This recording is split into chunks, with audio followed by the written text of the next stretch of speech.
aí, professora, tá gostando da nossa turma? Tô, ainda não conheci todo mundo e dessa forma no Teams é estranho, né? Você conhecer as pessoas. Não conhece, assim, mas... É, aí com vocês ainda tem mais aula, que amanhã vocês têm suíno de novo, então já dá pra ir associando, assimilando os rostos.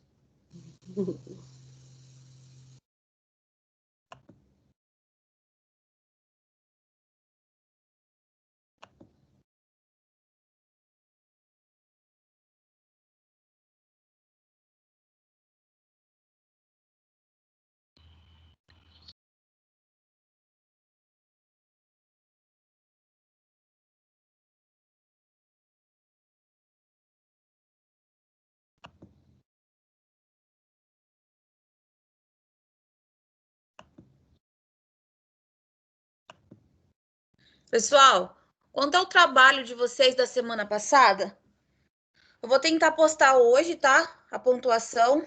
E aí vocês reparem, notem se o nome de vocês, a pontuação de vocês vai ficar lá no portal.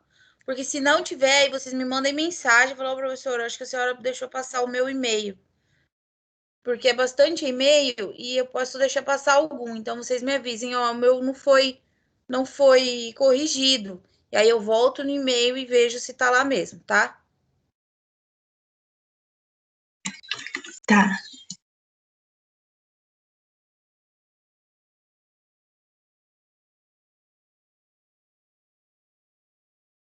Então vamos começar?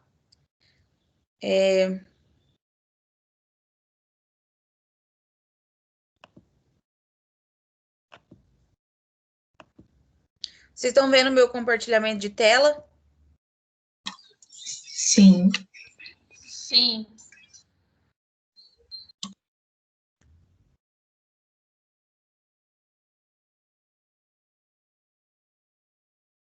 Eu vou ter que talvez voltar algumas vezes, pessoal, porque dessa forma aqui de compartilhar,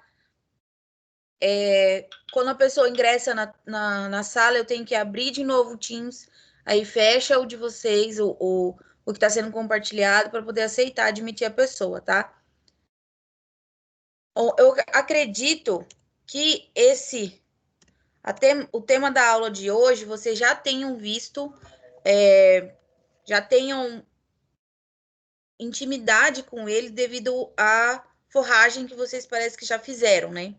Então, já é um assunto que vocês conhecem e tem um pouco mais de afinidade aí. Então, qualquer coisa, falou assim, ó, professora, mas será que não pode ser dessa forma? Que vocês tenham conhecimento, pode interromper, tá? Que aí a gente troca experiências aí do que vocês já viram na forragem. Aqui o nosso objetivo mesmo é essa parte de nutrição animal, dos sistemas dos sistemas de criação de bovino, pessoal, é bem extensa, tá? E ela é bem particular. E aí vai de cada propriedade. A gente tem um panorama geral do que acontece, mas às vezes foge um pouco do trivial e acontece dependendo aí da propriedade, do produtor, da localidade, ele vai variar bastante. Isso aqui, na verdade, é um panorama geral, tá? São definições teóricas, mas na prática a gente tem um monte de outras alternativas de criar. Lembrando que a gente está falando de bovino de corte, que não entra sistema de manejo e criação de bovino de leite, isso a gente vai falar lá na frente. Aqui é bovino de corte, então se lembrem aí que nós vamos falar separado desses animais, tá? Todo mundo, eu tenho plena certeza que todo mundo sabe que aqui no Brasil o que se predomina é a pecuária extensiva, esses animais sendo criados a pasto e livres, né? A nutrição desses animais é quase que exclusivamente só ao pasto, de vez em quando aí com a introdução de um sal mineral, mas não acontece na sua grande maioria. Nós somos o maior produtor de carne para exportação, maior produtor de carne mundial, porém a gente não detém o maior rebanho. Vocês devem imaginar aí quem que seja o detentor de maior rebanho. De número de animais, não de produção de carne. Estados Unidos ou Índia, né? É a Índia, tá? E aí essa carne, esses animais, eles não são explorados comercialmente para exportação, nem para importação de carne, visto que esse animal, ele é tido como sagrado lá na Índia. Então, eles são o maior detentor do rebanho, maior número de animais, pela sua extensão territorial. Então, é a Índia, e nós entramos aí como o maior produtor de carne, rebanhos que são produtíveis. Então, nós temos aí, entre a produção de carne, entre o gado leiteiro. Então, para a produção, nós é que detemos, mas o número de animais por território é a Índia, tá? Esses animais, como eu falei, eles dependem basicamente dessas pastagens, tá? A sua suplementação animal é restringida a esse tipo de alimentação. Não há investimento da melhoria dessas pastagens. O cenário que a gente vê hoje no Brasil, claro que vem mudando muito dos últimos tempos para cá, mas ainda é muito visto em muitas propriedades rurais, que não há investimento e nem melhoria dessas pastagens. Então, o produtor, ele ainda pensa naquela forma retrógrada que o pasto, o animal se cria sozinho num pasto que está ali desde o pai dele, do avô dele, e assim por diante. E aquele pasto não é melhorado, não é trabalhado como se fosse uma espécie cultivável, como a gente pensa aí nas outras culturas, tá? E isso vem mudando bastante, como eu falei para vocês, vem a cabeça do produtor, ele vem mudando, visto que esses filhos, esses netos desses donos de grandes áreas aí, estão saindo para estudar, tá? Eles estão se pensando de forma mais evoluída, estão saindo para os grandes centros para estudar, para adquirir conhecimento, e apesar de ser muito difícil ainda mudar a cabeça do produtor rural nessa questão de pastagem, como esses filhos, esses netos saíram e chegaram com informações novas, ainda há uma restrição, mas a maioria está aceitando de bom grado essas ideias de evolução de pastagem. Tá? Então, a produtividade do animal que está exclusivamente naquele pasto é abaixo de 120 quilos de peso vivo, tá? Então, quando a gente falar em peso vivo, vocês se atentem aí à arroba, que vocês sabem a diferença do peso vivo para o peso morto. Vocês já viram na forragem? Tá, então, peraí, deixa eu aceitar mais alguém.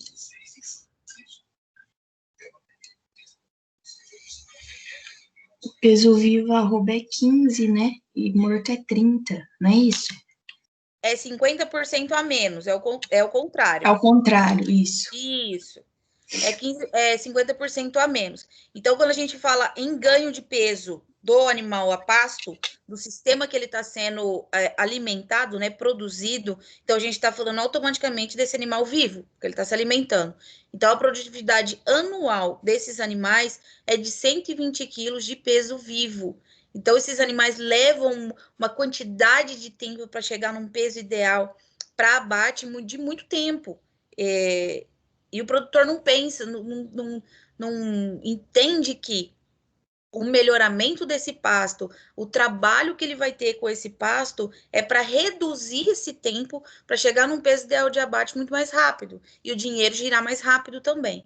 Então, é muito baixo, gravem esse número aí, e lógico que não é um número exato, né? Em média aí 120 quilos de peso vivo ou 4 arrobas por hectare no ano, tá? Então, as taxas de desmamas desses animais que são criados nesse sistema extensivo ainda, onde esse pasto... Aqui a gente não está falando de pasto melhorado, tá? Sistema extensivo onde o pasto é degradado. As taxas de desmama são menores que 60%. Então, a idade de abate desses machos e a idade do primeiro parto dessas matrizes maiores ultrapassam até 42 meses de idade.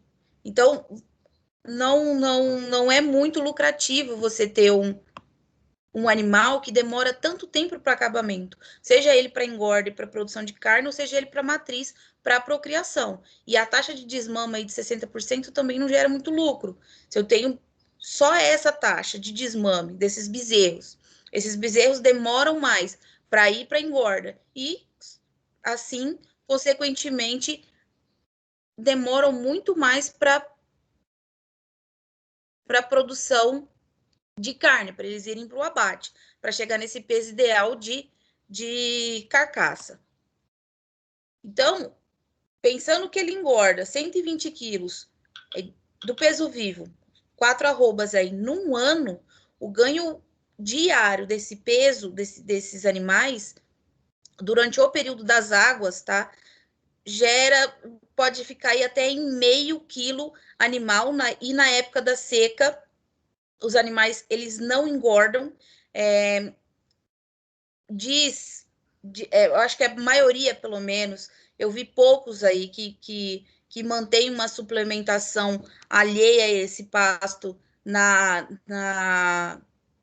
nos períodos de seca do ano, e só com o objetivo de manter esse peso, não desses animais ganharem, só para manter, não perder peso. Então, aí a gente não tem nenhuma conta, nenhum número que seja considerado um ganho nessa época. Esses animais que estão nesses espaços degradados, na época de seca, não ganham peso.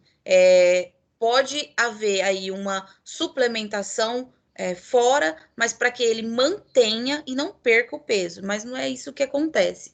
Muitos desses animais, nesse período que a gente está passando agora, graças a Deus, já está terminando esse período de seca, esses animais, eles emagrecem muito, perdem muito, muito rendimento, aí, consequentemente, demoram mais para ir para abate, porque não tem o peso ideal de carcaça, tá? Não tá passando? Ué.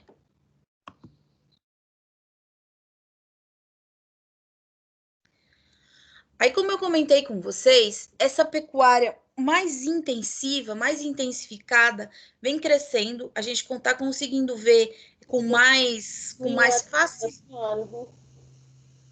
Oi? Tem celular, sumiu a tela da senhora. Acho que alguém tá na frente aqui. Peraí.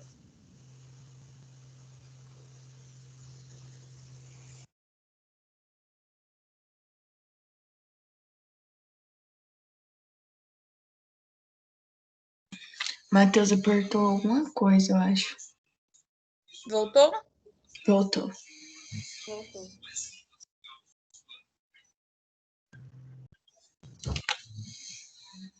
Então, pessoal, essa pecuária intensificada, essas tecnologias que vêm sendo introduzidas no campo, ela vem crescendo, a gente consegue ver ela com mais facilidade.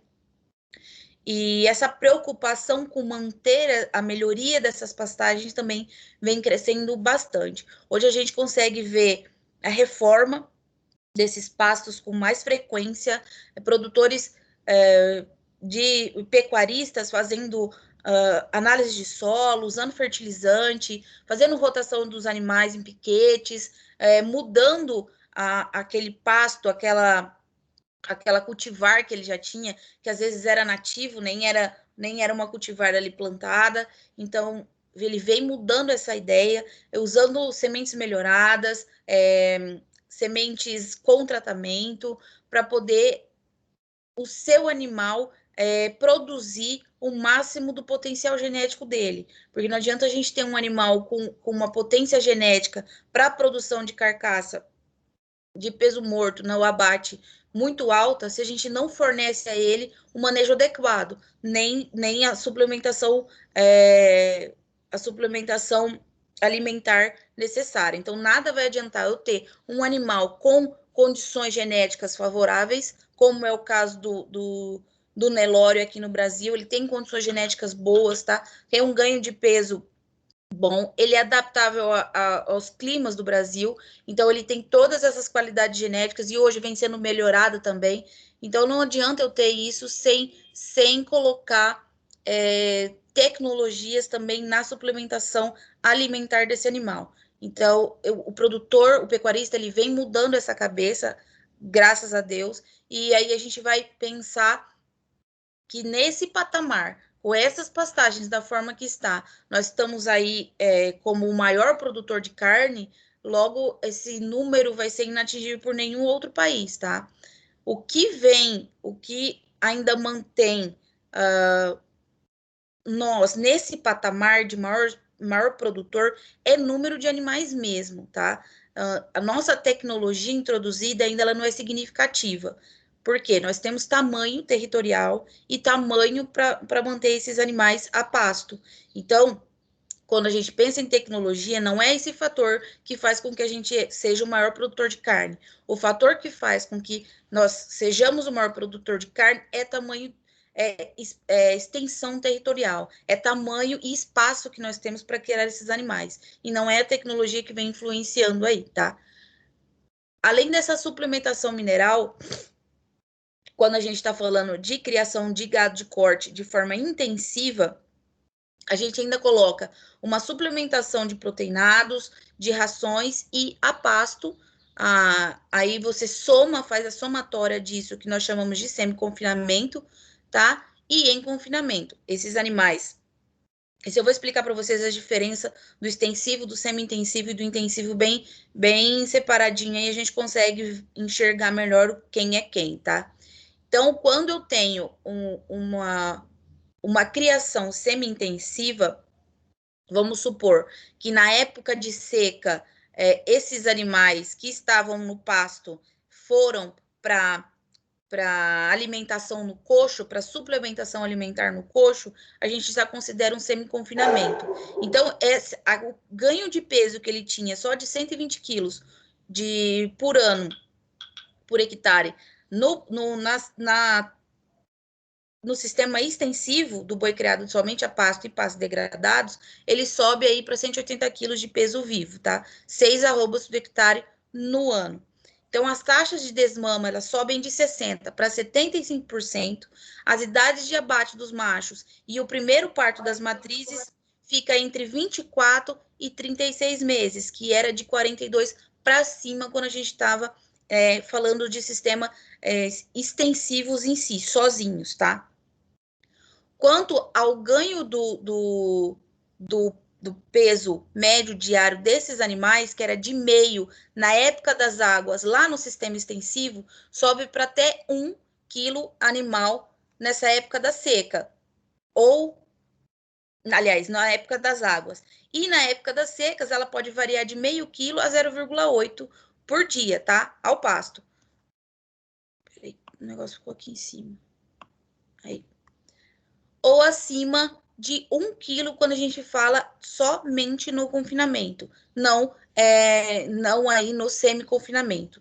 Então, isso daqui são aspectos gerais, tá? Isso varia de animal, isso varia de espécie, de raça desses animais, de espécie de forrageira adotada, de ração, do tipo de confinamento, isso vai variar. Então, isso aqui é uma ideia geral, são teorias gerais, que vocês devem ter conhecimento aí para entender o que seria essa bovinocultura de corte, mas isso acontece muito particular, isso vai muito particular de cada região, muito particular da genética desses animais, da cabeça do produtor, do dinheiro que ele tem para investir, de tudo, tá? Então, isso vai modificando de lugar para lugar, não é uma regra e nem sempre vai ser assim. A gente pode utilizar, a gente pode, aliás, pode ver no Brasil muitos sistemas que a gente não consegue enquadrar como totalmente intensivo, como semi-intensivo, porque o produtor vai variar aí muito do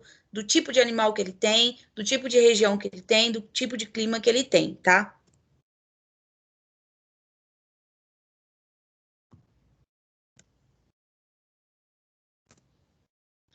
Aí, falando em sistemas de criação, antes de entrar nesse sistema de manejo alimentar, propriamente, com mais ênfase, a gente vai falar um pouco dos sistemas de criação.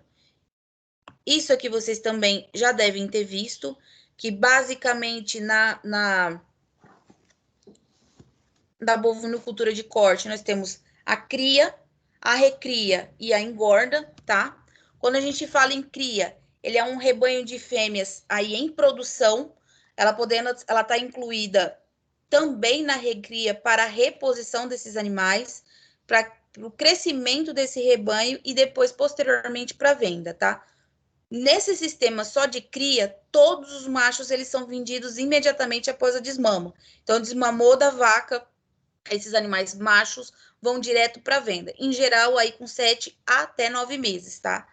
As bezerras dessas desmamas e as novilhas jovens, de 1 a 2 anos aí, elas são vendidas para reprodução. Enquanto que as novilhas de 2 até 3 anos, elas se destinam para o abate já.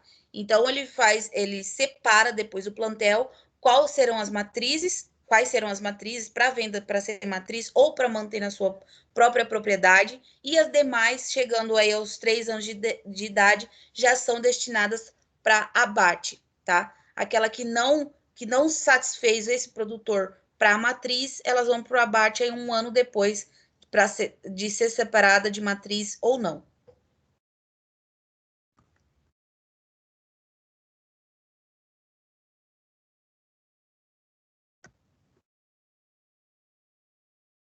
Professor, Oi. aí no caso de raça de dupla aptidão, vai depender, vai variar essa média de tempo. Exatamente. Vai variar de tempo e também de como a gente vai conduzir. Claro que quando a gente fala de dupla aptidão, esses machos eles poderão ser vendidos para abate, e quando a gente falar só em pecuária leiteira, todos esses animais vão ser revendidos para, aliás, machos, claro, vão ser revendidos. Aí depende do comprador destinar para esses animais, ou para eles serem reprodutores, aí vai depender muito da qualidade genética de cada bezerro, ou serem abatidos, tá? Mas isso vai variar. Isso aqui é para corte mesmo, para engorda, e aí o tempo de engorda que esses animais vão levar posteriormente para abate. Beleza. E aí, depois da cria, nós temos a cria e a recria. Aqui, no geral, é cria, recria e engorda. E entre esses termos, entre esses tipos de criação, nós temos aí os meios, tá? Então, a cria e a recria. Então, esses machos, eles são retidos há um pouco de mais de tempo, até 18 meses de idade, aí que eles vão ser comercializados, tá? Como garrotes. Quando a gente fala em cria, recria e engorda, isso é um ciclo completo. Então, ele tem muita semelhança com os anteriores, porém, esses machos, eles são vendidos como boi gordos. Então, eles fazem a sua terminação naquela propriedade. Quando a gente fala para o produtor, o que você produz? Aí ele fala cria, recria, engorda. Então, ele tem todo o ciclo. Ele vai ter aquelas fêmeas de matriz que vão reproduzir outras fêmeas que podem ser separadas para matriz ou para abate. Ele vai permanecer com esses machos, tá? E esses machos vão virar boi gordos que vão direto para o abate depois. Então, eles são vendidos como boi gordos para abate com uma idade aí de 15, aí vai depender muito do manejo alimentar desses animais, até 42 meses. 42 meses é quando nós temos aqueles sistemas intensivos, onde a suplementação, aliás, não existe essa suplementação alimentar, eles são criados somente a pasto, e aí é 15 meses que são novilhos super precoces, que têm uma alimentação própria e objetiva para chegar no peso com idade muito baixa, tá? E aí vai depender, como eu falei, do sistema de produção alimentar desses animais.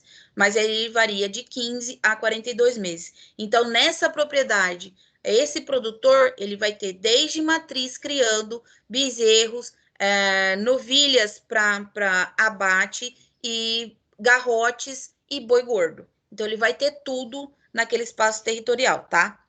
Quando a gente fala em recria e engorda, quando a gente fala em recria e engorda, essa recria, ela começa já com o bezerro desmamado. Então, esse produtor, ele não vai ter vaca parindo esses bezerros. Então, ele compra um bezerro desmamado e ele termina esse bezerro como boi gordo, tá? Embora essa atividade, ela tenha predominância para animais machos, também pode ser utilizado fêmeas, tá? Aí vai da genética desses animais. Se ele tem animais fêmeas com um melhoramento genético aí muito alto, onde o ganho de peso delas é bom, tá? E ele tem um sistema de criação, de manejo bom, ele não vai ter essa diferenciação entre só engorda de machos e ele pode engordar fêmeas também. Então, na recria e engorda, ele pega o bezerro desmamado, aí não entra a vaca parindo, pega o bezerro desmamado e termina como boi gordo ou como fêmea também, mas a maioria dos casos que a gente vê são os bezerros machos que terminam em boi gordo, tá?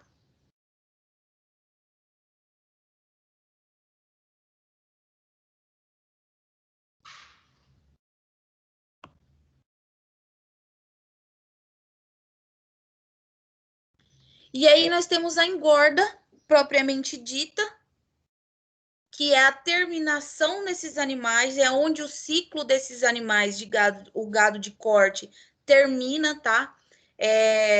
Antigamente a gente chamava esses produtores que tinha somente a engorda na sua propriedade de invernistas. Eles ficavam ali nas regiões de boas pastagens e aproveitavam a oferta do boi magro, chegando aí até 36 meses de idade, 24 a 36 meses de idade da época.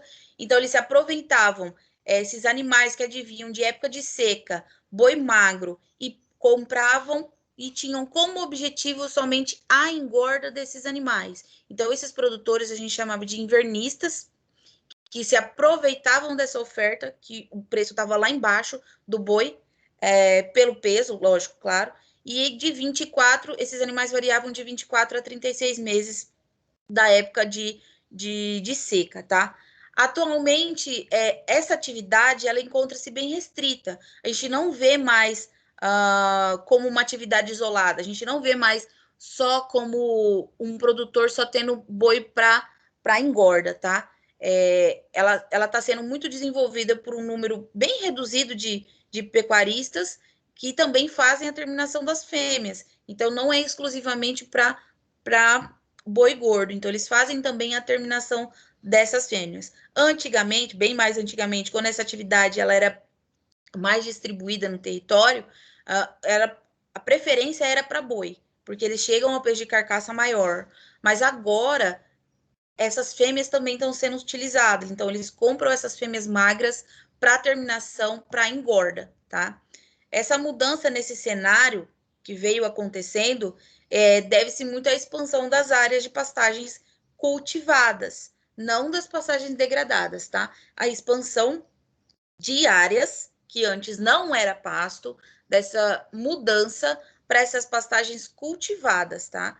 Em regiões onde tradicionalmente não existiam. Então, onde a gente não via boi, está sendo aberto essas áreas e aí está entrando-se com uma pastagem cultivada, uma pastagem intensiva, melhorada, tá? E por consequência, a gente não vai ter mais essa oferta como era antes do boi magro. Claro que a gente vê ainda, mas no geral, como vem mudando bastante, essa oferta que antigamente era muito clara e esses invernistas já esperavam por essa época para comprar o boi magro, hoje a gente não vê com tanta frequência. Esses animais, eles estão sendo, o território está abrangindo muito para pecuária e quando pensa em abrir território para manter boi a pasto, o pecuarista já entra com uma pastagem cultivada. Então, ele já faz uma pastagem mais tecnificada. Então, a gente não tem mais essa oferta de boi magro inverno com tanta frequência como era antigamente. E aí esses pecuaristas que faziam só a terminação desse gado veio diminuindo bastante, tá?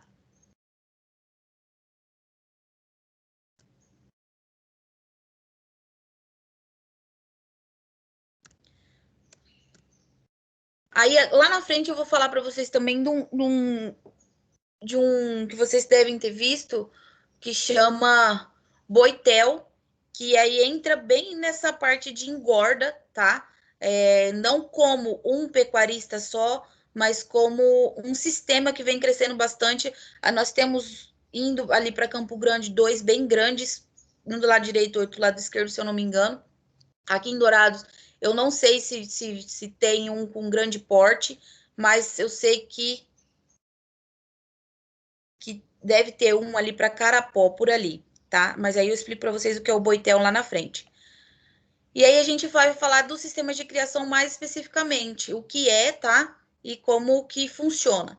Então, esses sistemas da produção do gado de corte, eles são definidos como sistemas comerciais de criação de bovinos destinados à produção de carne.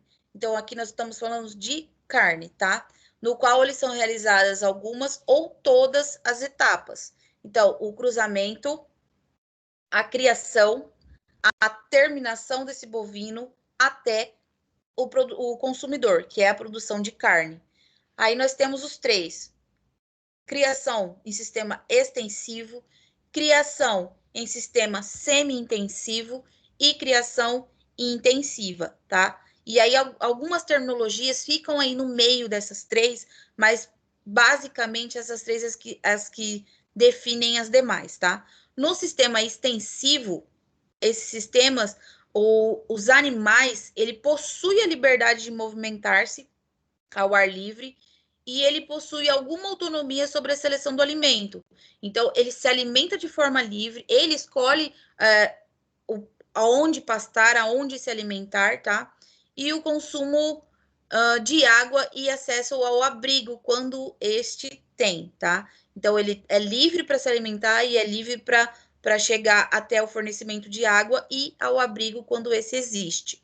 No semi-intensivo, esse rebanho ele é exposto a qualquer combinação de métodos da pecuária intensiva e extensiva, tá? Simultaneamente ou alternativamente. Então, ele fica no meio entre o extensivo e o intensivo, e aí o produtor vai escolher a melhor hora para entrar com um ou com o outro. Geralmente, nós temos esse semi-intensivo muito claro quando nós temos esses animais livres para pastejo no inverno, onde as pastagens já tem a sua quantidade de alimento necessária, e quando chega no inverno, eles alimentam esses animais a coxo, por causa da falta dessa alimentação, desse pasto aí seco, tá? Então, isso fica muito claro quando a gente pensa em semi-intensivo. Época de seca, esses animais vão ser alimentados e suplementados no coxo. Na época das águas, esses animais são liberados para o pasto, aí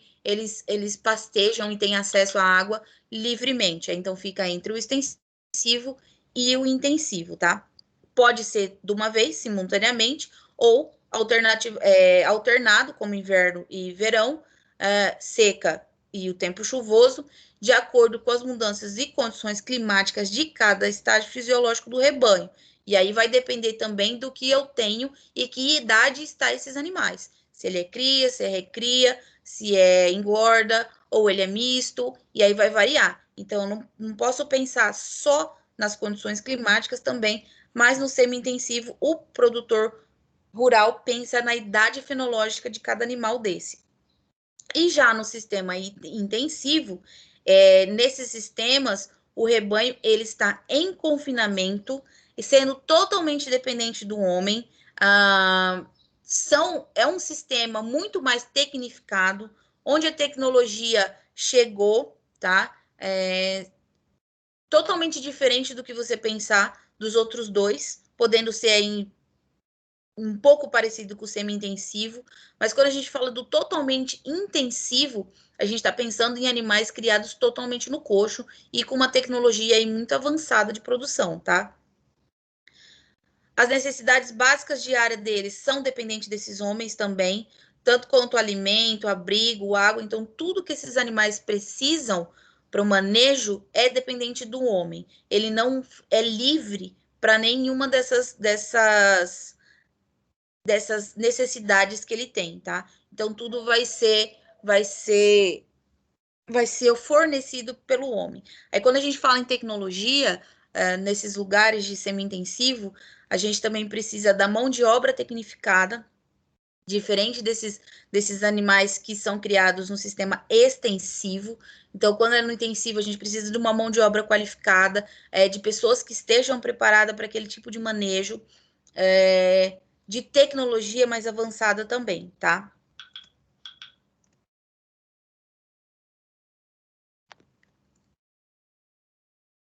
Aqui, pessoal, é só alguma coisa que eu já tinha falado lá no começo para vocês.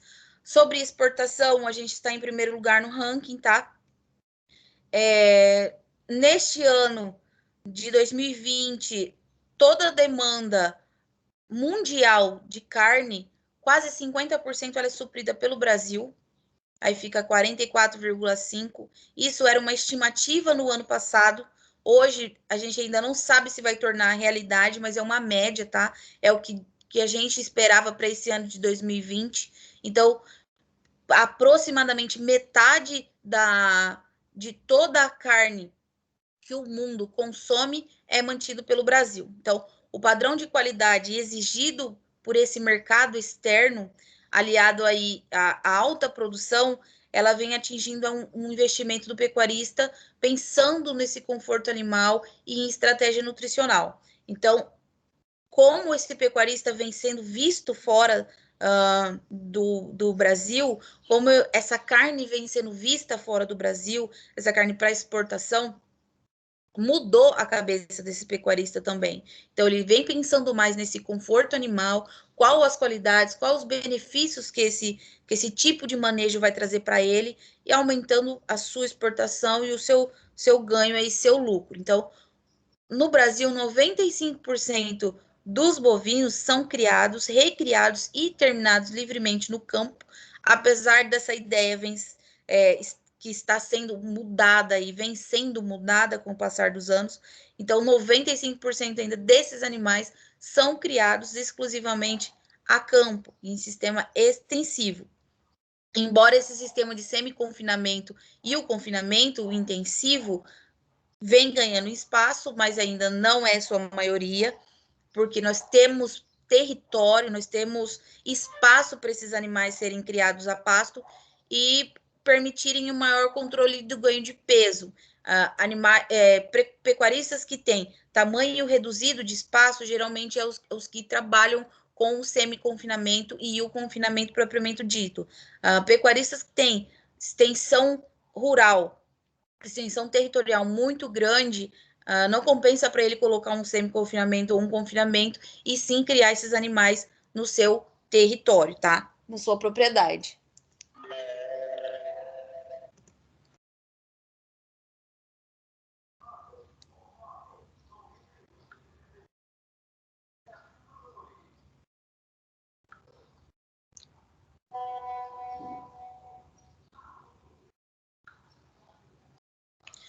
Vamos lá. Entretanto, essas pastagens brasileiras, como eu tinha conversado com vocês, elas são deficientes em um ou outro elementos necessários para essa criação.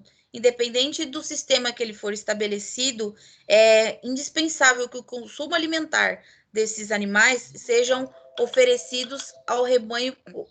Peraí, tá tapado aqui o negócio. Vocês estão vendo ou tá travado? Tô vendo. Ah, tá. É indispensável que os consumos alimentares eles sejam oferecidos ao rebanho como uma complementação nutricional. E aí vem o planejamento desse manejo nutricional desse gado de corte.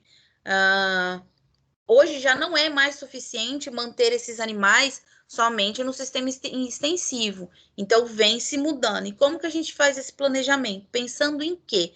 que a gente vai fazer? Não, eu quero fazer um semi-intensivo, onde eu vou tratar esses animais na época de inverno no coxo, pois eu estou numa região de seca no inverno, meu pasto fica muito ruim, meus animais ficam debilitados, perdem peso, e aí para recobrar esse peso demora mais tempo, e aí, consequentemente, eu vou demorar mais tempo para levar esses animais para abate.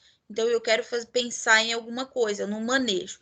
Então, quando a gente pensa em planejar esse manejo nutricional desse gado de corte, devem ser consideradas aí algumas coisas. Primeiro, quais recursos eu tenho aqui na minha propriedade? O que eu tenho disponível?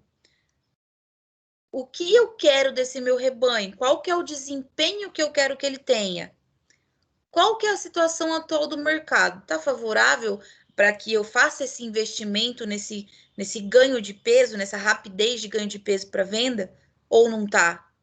Quanto que está a arroba? Está baixa? Está alta? O custo desses alimentos, tá? Eu vou pensar em alimentar ele no coxo, tá? Mas agora eu tenho que ver quanto vai me custar essa alimentação e se lá no fim, na hora do abate, eu vou ter lucro em cima desse peso de carcaça. Qual que é a necessidade nutricional de cada animal?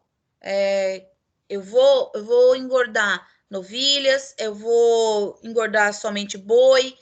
Aí o produtor vai ter que pensar e vai ver qual é a necessidade de cada animal, qual sua idade fenológica. Qual que é a velocidade de ganho de peso desejada? Eu quero que seja mais rápida, eu quero abater animal aí com 24 meses, não, eu posso esperar até 36, ou não, eu quero novilhos super precoces com até 18 arrobas. Então, aí vai de cada produtor, de cada pecuarista, o que ele pensa na velocidade de ganho de peso desses animais. Quais são as disponibilidades de alimento para esses animais? O que eu vou ter disponível para os mesmos? E as possíveis combinações que possam levar a um resultado positivo. E aí tem um outro fator também importante. Qual é a minha região? O que eu tenho de alimento disponível aqui na minha região? Quando a gente pensar nesse manejo, a gente tem que pensar também, bom, aqui na minha região eu vou ter bagaço de cana com maior facilidade, e pensar nessas formas de não deixar esse manejo, essa suplementação muito onerosa. Então, não compensa para o produtor, para o pecuarista, colocar uma suplementação, uma alimentação que seja muito cara, sendo que lá na frente esse animal com o peso morto, o preço de carcaça, não vai compensar o meu lucro. Aliás, não vai compensar o meu ganho de rendimento, ele não vai ter lucro. Então, tem que pensar em tudo isso. Não adianta eu pedir bagaço de laranja que venha lá do estado do Paraná ou que venha lá do estado de São Paulo. Isso mantém o meu custo dessa suplementação muito cara. Então, pensem em coisas que tem aqui. Casquinha de soja, casquinha de arroz, o bagaço da cana, para fazer esse manejo nutricional. Coisas mais próximas que vai deixar o meu custo de transporte também bem menos oneroso.